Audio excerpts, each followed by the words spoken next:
Abençoemos aqueles que se preocupam conosco, que nos amam, que nos atendem às necessidades. Valorizemos o amigo que nos socorre, que se interessa por nós, que nos escreve, que nos telefona, para saber como estamos indo.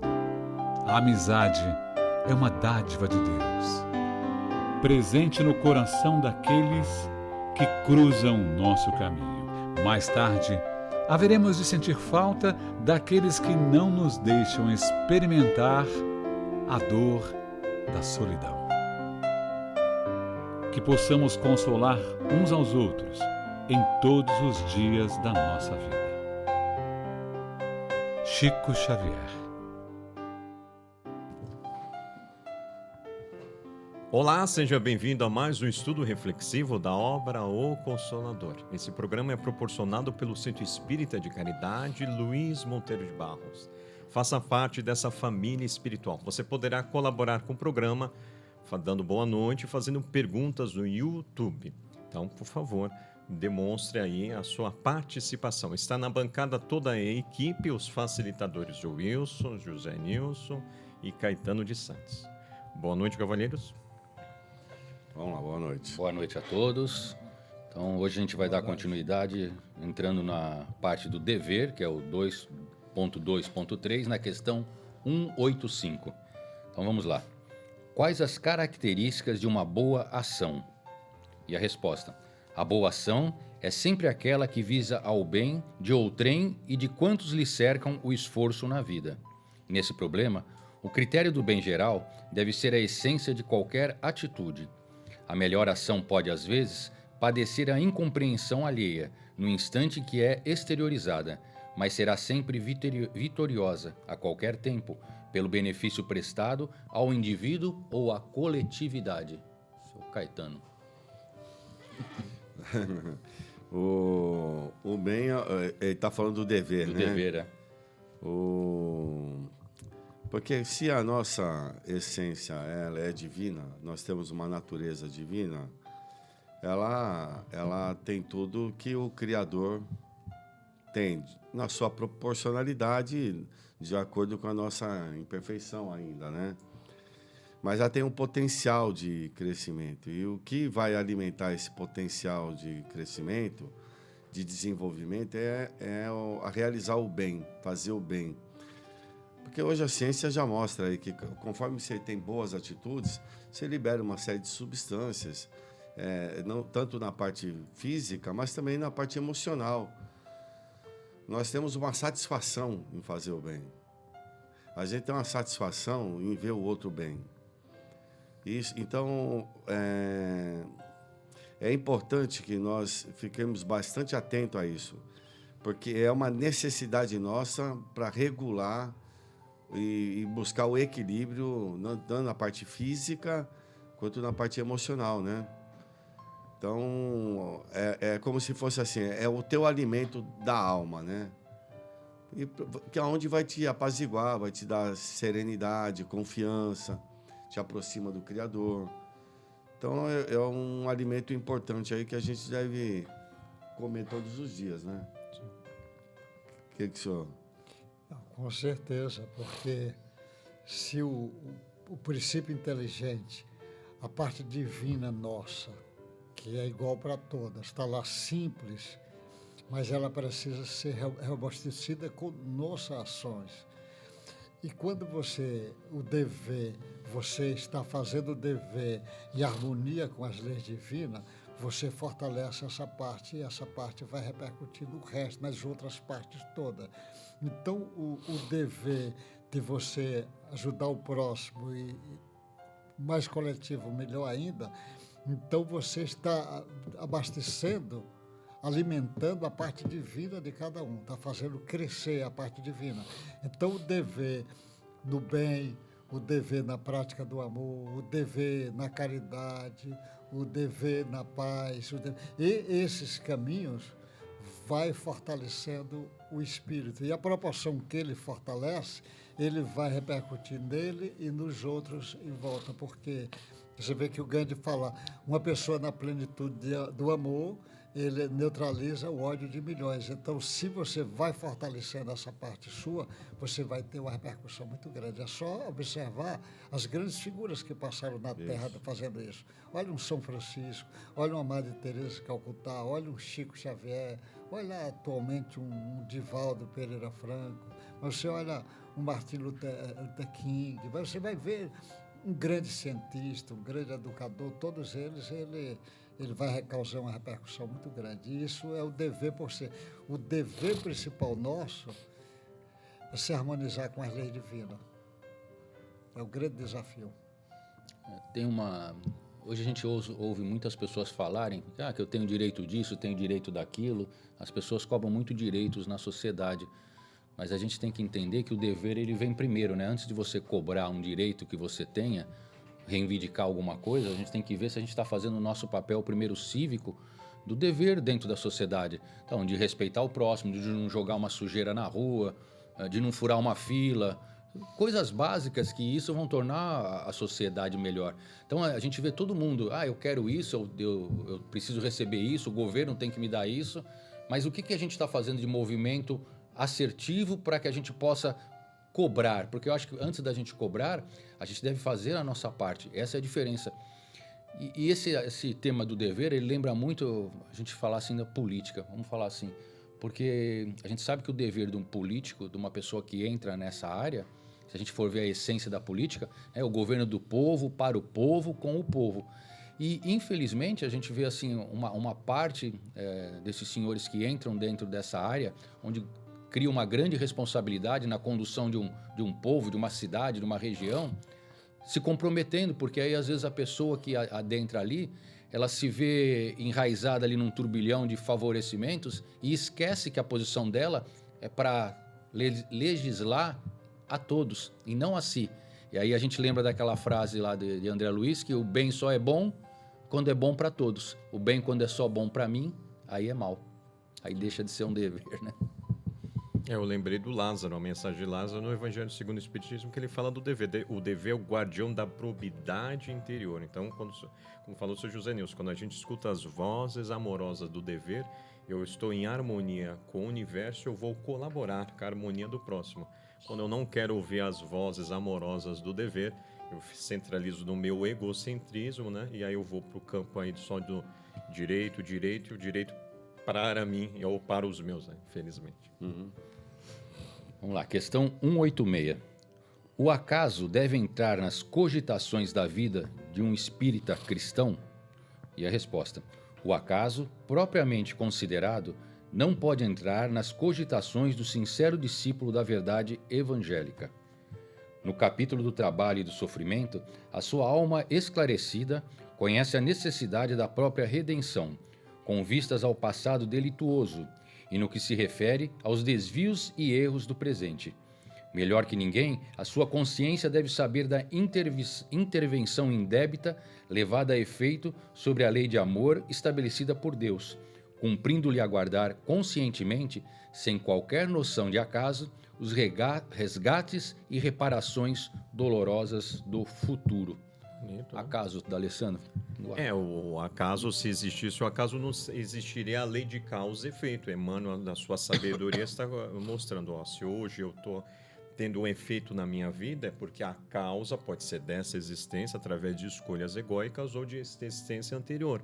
Me veio à mente a Memórias do Suicida, quando o autor vai elucidar da cegueira espiritual. Ele, na Inquisição, como padre, infelizmente, vai se apaixonar por uma mulher a qual tira a vida daquele homem e da mulher. Então, estava na programação dele vir com uma cegueira. Como ele cometeu o suicídio antes de ter a cegueira, ele, então, não expiou. Então, assim, se hoje eu estou acolhendo uma doença, é porque hábitos equivocados do passado, mas vem a lei da misericórdia, sempre amenizando as situações, né? André Luiz mostra nas obras a importância da lei da misericórdia junto com a lei de causa e efeito. Muito bom. Porque o acaso, quem não acredita no espírito, é mais fácil acreditar no acaso. Porque não existe espírito, então tudo vai ser coisas materiais, o acaso que aconteceu. quem acredita no Espírito sabe que o Espírito existe e que o Espírito tem predomínio sobre a matéria, ele começa a olhar a lei da causa e efeito. Então, nada acontece sem a permissão de Deus. Nada acontece. Isso, cada vez eu tenho mais certeza disso. Nada, nem coisas mínimas que a pessoa possa imaginar. Não acontece. Não é à toa que Jesus fala, não cai um fio de cabelo. Nada sem o controle. Então, o acaso é uma desculpa que as pessoas dão. Você vê até os homens de ciência, tudo é acaso. Esse é o acaso, é o acaso, é o acaso, é o acaso. O acaso com essas harmonias perfeitas, isso é muito, muito impressionante, jeito assim. Então, cada célula é o acaso, não tem um controle. O organismo, o tecido, o órgão, o ser, tudo está funcionando por acaso. Não é muito mais fácil a gente dizer, existe uma inteligência coordenando isto, inicial indo, vai parar em Deus. Isto faz parte ainda, é uma das teses fortes de muitos homens de ciência materialista, o acaso. O acaso é o orgulho da pessoa falando alto, né? E quando ela tem uma atitude de humildade, ela aceita. Ela vai atrás do cerne da questão. Então, quando aí está falando do homem de ciência e não aceita isso, então é o orgulho dele não deixa aceitar, né? Porque ele talvez seja maior que tudo aquilo, né? Na ignorância dele. E somente quando vem a dor, o sofrimento e vem a humildade, aí ele vai poder entender que não existe acaso, né? É porque ele fica colocando o acaso, em vez de trazer a ideia de Deus, ele traz a do acaso. Aí tudo é o acaso. E ele fica perdido. Ele quer, é o acaso que esse universo está formado, é o acaso que esse planeta foi formado, que o homem é um ser inteligente, é o acaso que o animal tem essa organização, tudo dele vai ser o acaso que esse mar inteiro banha a terra, o mar daqui é o mesmo mar da África, o mar dos Estados Unidos é o mesmo mar. É o acaso que está fazendo com essas ondas no mares todo. O mar daqui tem onda, mas o mar da Índia tem onda, o mar lá da Europa tem onda, é tudo acaso. É muito complicado ele sustentar essa tese do acaso. Ontem, na reunião de desobsessão, lá do Luiz Monteiro, veio um espírito conversar e ele desencarnou de câncer na garganta em virtude de ter fumado a vida inteira. E ele mal conseguia falar, estava com um pouco de dor. E ele tinha consciência, porque ele falou, olha, a vida inteira o médico me avisou que era para eu parar de fumar, que eu poderia desenvolver alguma doença grave. E eu sempre desditei, porque meu avô fumava, meu pai fumava, minha mãe fumava e nunca ninguém teve nada. Eles morreram de outra coisa, não morreram de fome. E eu não acreditei. E agora eu estou assim, né? Então ele sabia que tinha desencarnado, ele entendeu que estava lá do outro lado. Então aqui, como ele fala aqui nessa resposta aqui, que a consciência da gente não nos acusa, nos alerta sobre as atitudes assertivas ou equivocadas que a gente tem, e a gente sabe que vai ter ali, às vezes, consequências não muito boas. Mas aí tá gostoso, tá bom, é prazeroso, então a gente vai levando, né? E até a hora que chega a irmã dor. E aí, através disso, a nossa consciência faz com que a gente entenda. Às vezes demora na rebeldia, a gente se revolta. E até a gente voltar para as leis de Deus, ali nas virtudes, demora um pouquinho, né? O sofrimento vem. Vamos lá, questão de 187. Qual a atitude mental que mais favorecerá o nosso êxito espiritual nos trabalhos do mundo? Essa atitude deve ser a que vos é ensinada pela lei divina, na reencarnação em que vos encontrais, isto é, a do esquecimento de todo o mal, para recordar apenas o bem e a sagrada oportunidade de trabalho e edificação no patrimônio eterno do tempo. Esquecer o mal é aniquilá-lo, e perdoar a quem o pratica é ensinar o amor, conquistando afeições sinceras e preciosas. Daí a necessidade do perdão no mundo, para que o incêndio do mal possa ser exterminado, devolvendo-se a paz legítima aos corações. Quer comentar? Não, pode. Qual o nosso... ele está perguntando aqui, né? Qual atitude mental que vai favorecer a nossa encarnação, o nosso êxito espiritual, né? Para você chegar como um completista, talvez. Você, para ele ter esse êxito, no estágio evolutivo nosso, nós somos crianças espirituais ainda, no estágio. No estágio nosso, é escutar o Mestre Jesus. Talvez o estágio melhor. E o Mestre Jesus é que fala para nós assim: aproveita enquanto é dia, enquanto está na luz, porque vai chegar o momento da escuridão, um momento que... Então aproveita. Então, na atual encarnação, o momento é o seguinte: aproveita enquanto é dia. Enquanto você pode, ajude. Pode fazer uma prece para alguém, faz. Pode ajudar, ajude. Pode perdoar, perdoa. Pode fazer o bem, faça. Pode silenciar, às vezes, uma determinada grosseria. Não é covardia, silencie. Aprenda o máximo que possa. E lembre, não esqueça que tua alma é que vai continuar. Isso, desse pensamento, talvez Jesus ele diz: aproveita enquanto é dia, enquanto tem luz. Essa frase, porque vai chegar um momento, até que seja na hora do desencarne, ele fica obnubilado, sem saber de nada, ele vai ter momento, aí não vai poder fazer mais agora, porque ele não dá para fazer mais. Então aproveita enquanto. Por exemplo, a gente vê o jovem, o cara diz: a juventude é uma força fantástica. Eu não estou criticando o jovem, que a gente foi jovem também, às vezes fez bobagem. Então tem que pensar o seguinte: olha, se o jovem voltasse para o bem, quantas economias de sofrimento ele teria no futuro. E ele não impede do jovem aproveitar a vida, namorar, ir para a festa, passear, dar risada, se divertir. Dá para fazer isso tudo, mas sempre ficando atento de aproveitar a oportunidade. É como Jesus diz: aproveita enquanto é dia, enquanto tem claridade. Quer falar? Não. Eu acho que o Zanilson falou bem aí, né? Tá tudo certo. Então vamos lá, 188. Essa aqui é interessante, olha só. Como devem proceder os cônjuges para bem cumprir os seus deveres no lar? Então, fala aqui de marido e mulher no casamento, né? Então, a resposta: o matrimônio, muito frequentemente na Terra, constitui uma prova difícil, mas redentora. Os cônjuges, desvelados por bem cumprir suas obrigações divinas, devem observar o máximo de atenção, respeito e carinho mútuos, se concentrando ambos no lar, sempre que haja um perigo ameaçando-lhes a felicidade doméstica, porque na prece e na vigilância espiritual encontrarão sempre as melhores defesas. No lar, muitas vezes, quando um dos cônjuges se transvia, a tarefa é de lutas e lágrimas penosas. Porém, no sacrifício, toda a alma se santifica e se ilumina, transformando-se em modelo no sagrado instituto da família. Para alcançar a paciência e o heroísmo domésticos, faz-se mister a mais estranha fé em Deus, tomando-se como espelho divino a exemplificação de Jesus, no seu apostolado de abnegação e de dor, à face da terra. Belíssimo, né? Eu me lembrei, o Wilson, falando da senhora Lívia, né?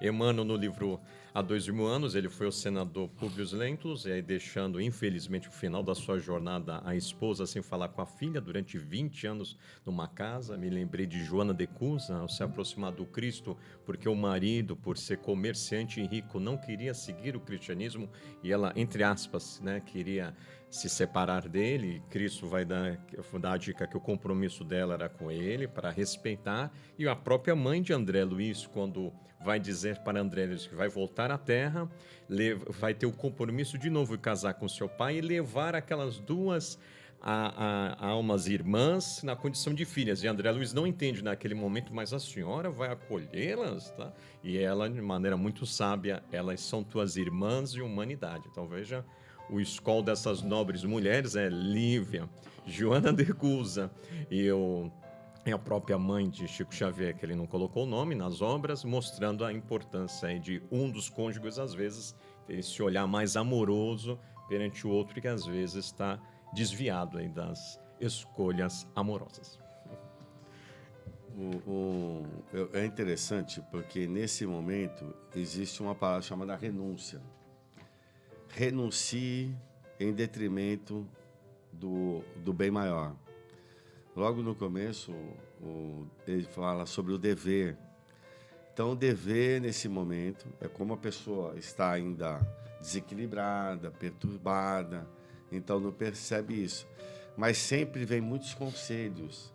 Olha, renuncie em detrimento de uma felicidade maior, de cumprir o seu dever. Então, é o que ainda nos falta. Às vezes não dá voz ou não dá ouvidos àquela voz que ele pede. Então, a renúncia, né, ela é louvável aí. E ela vai ter louros, assim, vai ter regozijo muito maior no futuro. Então, isso é interessante. Lógico, às vezes não houve essa atenção e cada um vai colher aquilo que está plantando. Mas a renúncia eu vejo como um fator muito interessante, né? Porque é um conselho que sempre nos dão. Olha, renuncie, que vai ser uma coisa muito mais benéfica aí para o todo. Você não pense só em você, porque nesse momento você acredita que Deus está até te ajudando, vendo o outro lado da moeda que você não enxergava. Mas na realidade você está um pouco ali perturbado espiritualmente ou até mesmo psicologicamente pelos desvios da sua natureza leviana e assim por diante. Então, vale a pena refletir sobre esse assunto, porque é um assunto que nós vivenciamos isso, né? E tem que extrair o maior aprendizado disso para poder não se repetir isso em futuras encarnações, né? Olha, a questão 189, ela é uma resposta gigante de quase 3 páginas. Nossa. Então, acho que eu vou lendo assim de 2 ou 3 parágrafos e a gente vai parando para comentar, porque é muita coisa, tá bom? Tá. Então, vamos lá, 189. Que deve fazer a mãe terrestre para cumprir evangelicamente os seus deveres, conduzindo os filhos para o bem e para a verdade? Então, falando aqui do papel da maternidade, né? Então, ele começa. No ambiente doméstico, o coração maternal deve ser o expoente divino de toda a compreensão espiritual e de todos os sacrifícios pela paz da família. Dentro dessa esfera de trabalho, na mais santificada tarefa de renúncia pessoal, a mulher cristã acende a verdadeira luz para o caminho dos filhos através da vida. A missão materna resume-se em dar sempre o amor de Deus, o Pai de infinita bondade que pôs no coração das mães a sagrada essência da vida. Nos labores do mundo, existem aquelas que se deixam levar pelo egoísmo do ambiente. Contudo, é preciso acordar a tempo, de modo a não viciar a fonte da ternura. A mãe terrestre deve compreender, antes de tudo, que seus filhos, primeiramente, são filhos de Deus. Desde a infância, deve prepará-los para o trabalho e para a luta que os esperam. Desde os primeiros anos, deve ensinar a criança a fugir do abismo da liberdade, controlando-lhe as atitudes e consertando-lhe as posições mentais, pois que essa é a ocasião mais propícia à edificação das bases de uma vida. Então, só um terço aqui da resposta para a gente continuar. Você vê como a sabedoria, a natureza, a mulher, com esse instinto maternal dela muito forte, você vê a mulher a primeira grande educadora do lar, mas você vê que isso prepara lá atrás. Você pega uma galinha, ela vai pôr os ovos, ela vai chocar e vai cuidar dos pintinhos. Não é o galo que vai fazer isso. Olha, ela já está treinando lá atrás. Você vê uma eguinha, ela fica prenha, depois nasce, ela vai dar de mamar, a vaquinha, ela vai cuidando. Não é o boi que vai fazer isso, não é o cavalo. Ela já vai... Essa maternidade já vem sendo treinada lá atrás. Quando chega na mulher, era agora para ela trazer, além desse instinto que já está muito forte nela, para ela trazer a ideia de Deus agora para o lar, que os animais faziam inconscientemente. Ele não tinha consciência, a mulher agora tem consciência. Ela tinha que falar de Deus, ela tinha que fazer oração com os filhos, ela tinha que fazer essa proteção que ela fez lá atrás sem consciência, agora com consciência. Mas o que é que nós estamos vendo na sociedade atual? Enchendo o pensamento materialista na cabeça das menininhas. Que ele está falando aí da mulher, por isso que eu estou falando da mulher. Certo. Das menininhas. O pensamento materialista afasta da ideia de Deus e aproxima da ideia do animal. Só que do animal agora sem Deus, aí fica pior do que o animal. Porque o animal, ele dá de mamar. E uma mãe muito egoísta, nem de mamar ela quer dar, ela fica ainda pior do que o animal. O animal protege. Aí de uma cobra que vinha pegar um pintinho, a galinha enfrenta ela. E a mulher abandona a criança. Então, esse dedo do materialismo é uma das dificuldades, porque no avanço agora, a mulher precisava trazer a ideia de Deus em cima do treino milenar que ela já fez lá atrás, que aquele espírito já fez. E agora ela perde essa oportunidade. Então, a ideia de Deus vai fazer com que o egoísmo dela diminua muito, não é que vai eliminar. Ninguém vai eliminar o egoísmo. Nós temos egoísmo milenar, não, vamos diminuir isso assim. Nós apenas vamos entendendo e vamos dando mais valor ao amor. Vai chegar uma hora, é como se fosse transmutar. Não que deixa de ser egoísmo, você sabe agora que precisa praticar o amor e não o egoísmo. Mas é um processo devagarzinho. Meu egoísmo é 100%, meu amor 0. Daqui a pouco meu amor é 10, meu egoísmo é 90. Meu amor é 20, meu egoísmo vai diminuindo, até chegar uma hora que o amor começa a passar na frente do egoísmo, dentro de cada um de nós. É o processo. E no caso da mulher é muito fácil. Quanto mais egoísta, mais ela se afasta dessas leis divinas, porque ela não traz o amor para poder entender isso tudo. O animal fazia sem entender, agora ela tem que fazer entendendo. É um processo. Acho que Continuaremos dá pra um seguir, pouco? né? Então vamos lá, continuando. Deve sentir os filhos de outras mães como se fossem os seus próprios, sem guardar de algum modo a falsa compreensão de que os seus são os melhores e mais altamente aquinhoados do que o de outras mães.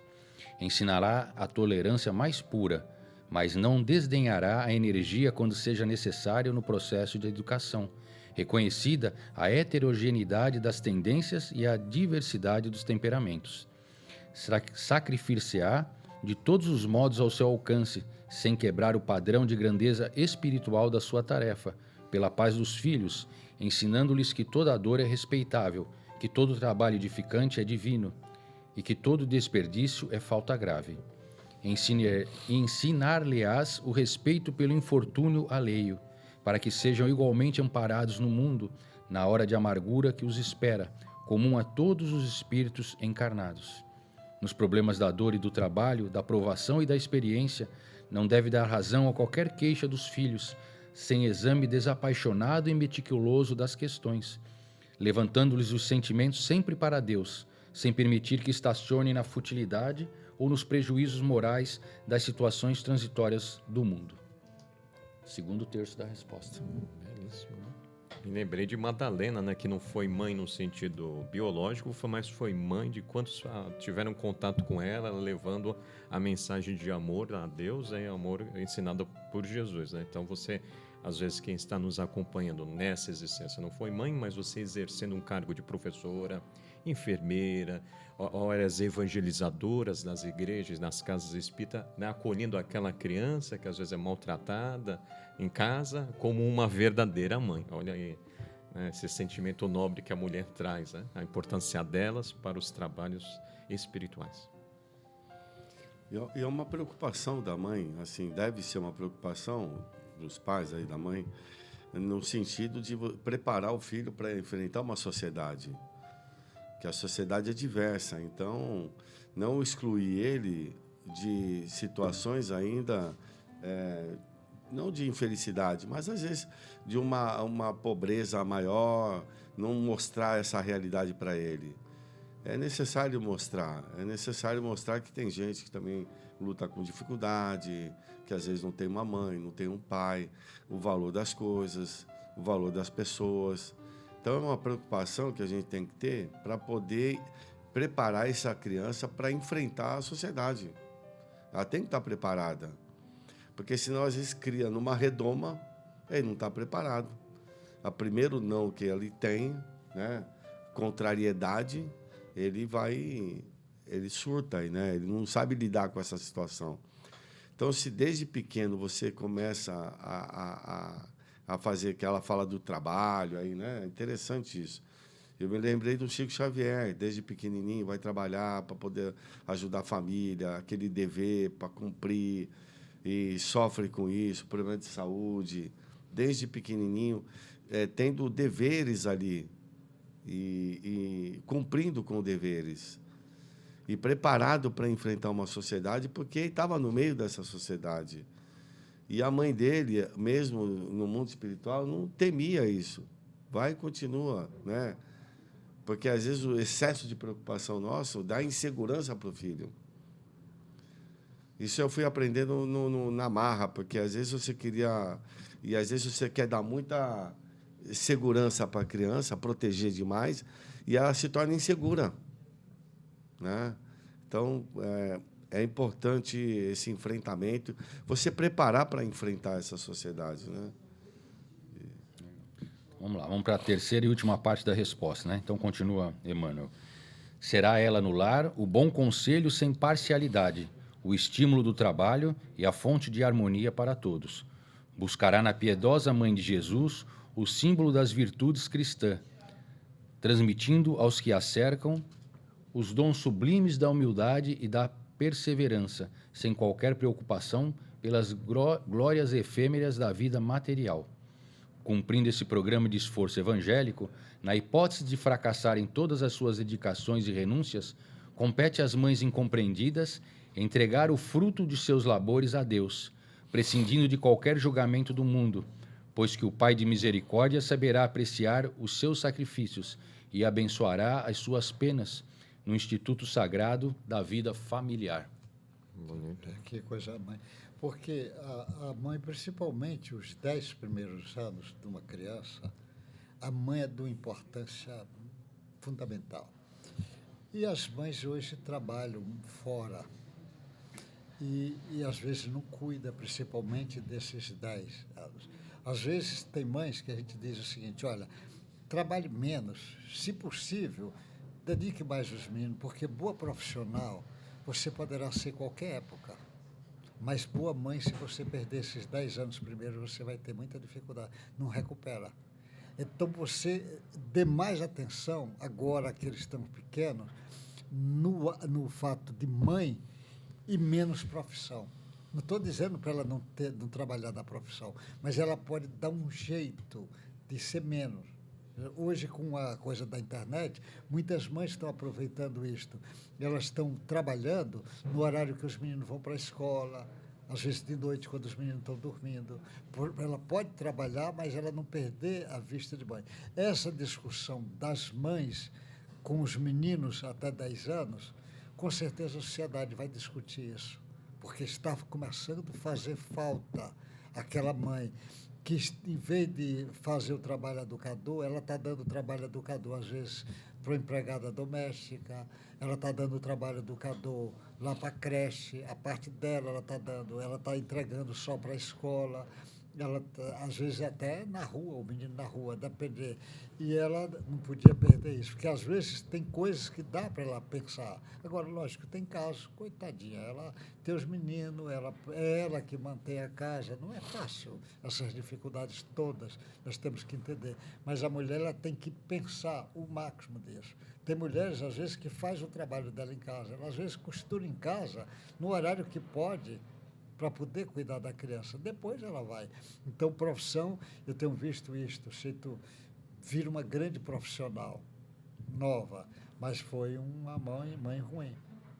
Isso talvez para ela vá pesar, magoar, né? muito lá na frente. É algo para as reflexões nossas do futuro. Vamos lá, 190. Quando os filhos são rebeldes e incorrigíveis, impermeáveis a todos os processos educativos, como então devem proceder os pais? Resposta. Depois de movimentar todos os processos de amor e de energia no trabalho de orientação educativa dos filhos, é justo que os responsáveis pelo instituto familiar, sem descontinuidade da dedicação e do sacrifício, esperem a manifestação da providência divina para o esclarecimento dos filhos incorrigíveis, compreendendo que essa manifestação deve chegar por meio de dores e de provas acerbas, de modo a semear-lhes com êxito o campo da compreensão e do sentimento. Interessante, né? Eu me lembrei de Santo Agostinho, a mensagem que tem no Evangelho segundo o Espiritismo, né? E essa questão de nós respeitarmos o livre-arbítrio do outro. Então, o Wilson lendo a questão filhos rebeldes, eu me coloquei o filho rebelde perante, por exemplo, o anjo de guarda. Nós fomos preparados, às vezes, vários anos antes de encarnar pelos esses benfeitores, que é o nome, o anjo de guarda, responsável desde o nosso nascimento até a nossa morte, e às vezes com as nossas escolhas, né, de ingratidão, de rebeldia, a gente se afasta das suas vozes amorosas, né? Mas ele ali continua nos incentivando ao caminho do bem. Então a gente deve ter um olhar perante o filho, uma filha ingrata, como um anjo de guarda tem perante, pelo menos perante comigo. Como o próprio Chico diz, os pais fizeram tudo. Disseram para o filho, ó, a droga é ruim, ensinaram, falaram, mandaram no psicólogo, no psiquiatra, levou o lado religioso, falou, e o menino continua insistindo. Em todas as áreas, às vezes, a rebeldia. Aí, é como o Chico diz, chega num momento que você diz, só resta você amar e aguardar. Só resta amar. Você já que fez tudo e nada deu certo, só resta amar e aguardar. Que as leis divinas vai se encarregar de ensiná-lo. E é engraçado que esse processo todo aí é um aprendizado e você vai compreender, ele é assim. Ele é assim, ele que vai ter que mudar essa situação, não sou eu. Eu dei toda a minha contribuição, minha parcela, mas não teve êxito, porque ele ainda é um espírito endurecido. E eu tenho que respeitar. Isso é uma coisa muito interessante, porque por mais que você insista, e você sempre vai estar insistindo, né? Mas saber que ele ainda navega nesses mares aí. E vai ter que, um dia, a ficha vai cair. Né?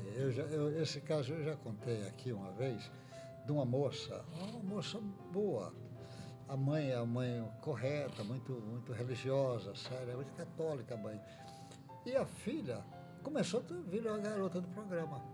E a mãe, não precisa, mas eu quero ganhar dinheiro para comprar carro. Mas ela tinha escola, tudo direitinho, mas a mãe sofrendo, tudo. E ela tomou esse caminho, tomou o caminho.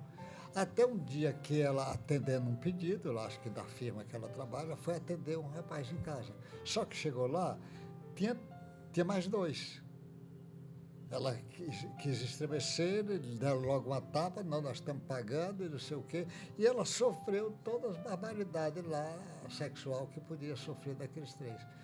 Saiu da casa chorando, não podia nem fazer queixa na delegacia, porque ela era garota do programa, foi. Ela atendeu um e estava três.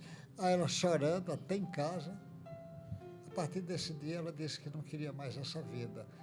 Ela tem um companheiro, tem um filho, é uma mãe boa. Eu encontro ela de vez em quando, ela ainda é uma moça jovem, e a gente encontra, a gente se abraça, eu digo, mas menina, que curra abençoada aquela que você teve naquele dia. E ela mesmo diz, é verdade. Quer dizer, aprendeu na hora que bateu a dor pesada. A mãe ensinava. Quando ela passou essa humilhação de 3 pessoas violentar ela sem querer em nada, ela resolveu mudar.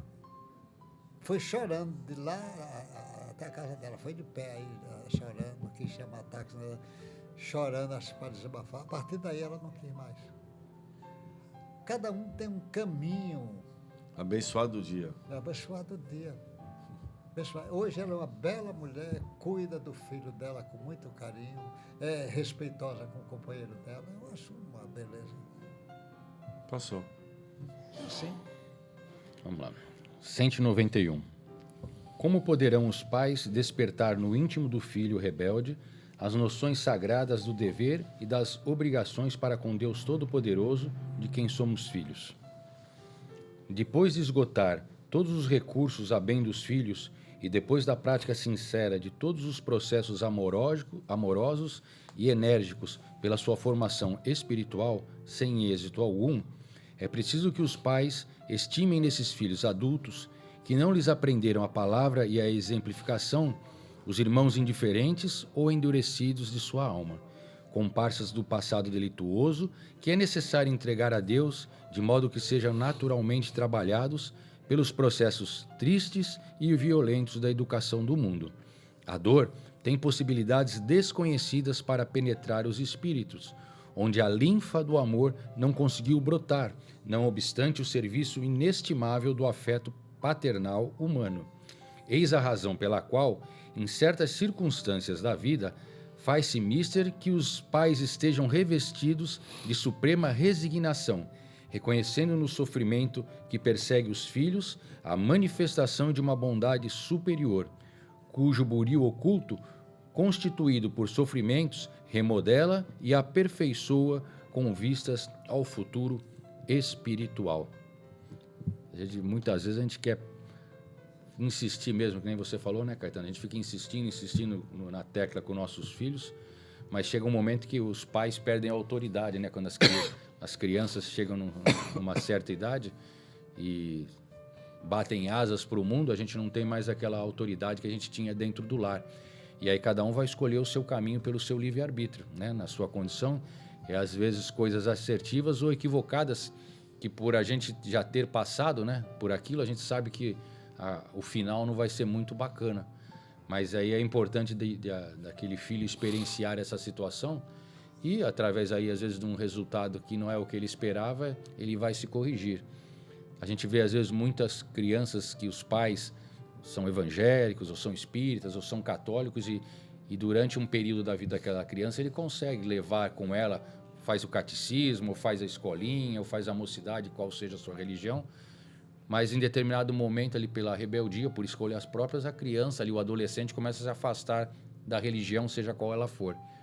E por mais que os pais insistam, ela decide que agora eu quero viver minha vida com meus amigos, quero passear, viajar. E assim, eu já vi muitos casos que aí lá na frente, quando aquela criança se torna um adulto, aquele adulto constitui a sua família e aí começa a passar por problemas dentro do lar. E aí aquela lembrança foi importante, aquela sementinha que foi plantada ali, ela não foi em vão. Aí sim ela vai começar a germinar no momento propício que aquele indivíduo, aquele espírito imortal, estiver com o seu terreno fértil. Então, nunca é em vão essa semente que a gente joga para os nossos filhos. Em algum momento ela vai florescer. Se não for nessa, talvez numa próxima existência. Não perca a esperança, porque todo o bem que você praticou ali, o exemplo, é o porto seguro. Ele pode até ir para navegar em outros mares, mas ele tem um porto seguro, ele vai voltar, que nem o Dr. Nilson falou agora. Vai voltar. Voltou para o Porto Seguro lá da casa dela. Então, o exemplo ali, essa dedicação dos pais, nossa, ela sempre vale a pena. Mesmo que momentaneamente parece que não está reverberando. Mas um dia a pessoa volta para o Porto Seguro, da onde ela teve todo o aprendizado ali com os pais, com a família, né? A lição que a Mano falou aí, a dor tem lições, né, que ele disse, lições que nós não sabemos explicar. A dor, é a história do filho pródigo lá que Jesus... Na hora que o menino fica numa situação ruim, comendo a comida do porco e ainda sendo protestado porque está comendo a comida do porco, ele diz, eu tenho que voltar. Então, a volta do filho pródigo, quer dizer, a dor, ela tem caminhos que nós não entendemos ainda. A profundidade desses caminhos. Então, a você que nos acolheu nos vossos lares, não se esqueça, toda quarta-feira, na Rua Silva Jardim, número 1, você pode ir lá estudar a obra O Consolador, né, ao vivo, ali tem um facilitador, o Sr. José Nilson, outras pessoas interagindo, então um estudo não cancela ou anula outro. Pode estudar os dois, presencialmente e virtualmente. Então, agradecemos a vossa participação, assim como agradecemos os facilitadores. Caetano de Santos, Sr. José Nilson, Wilson Trindade. Com a permissão divina, nos veremos daqui a 15 dias. Gratidão.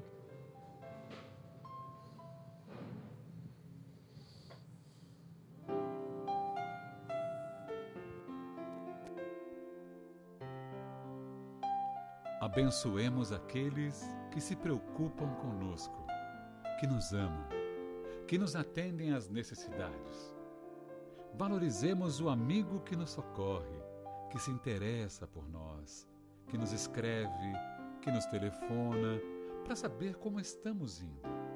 A amizade é uma dádiva de Deus, presente no coração daqueles que cruzam o nosso caminho. Mais tarde, haveremos de sentir falta daqueles que não nos deixam experimentar a dor da solidão. Que possamos consolar uns aos outros em todos os dias da nossa vida. Chico Xavier.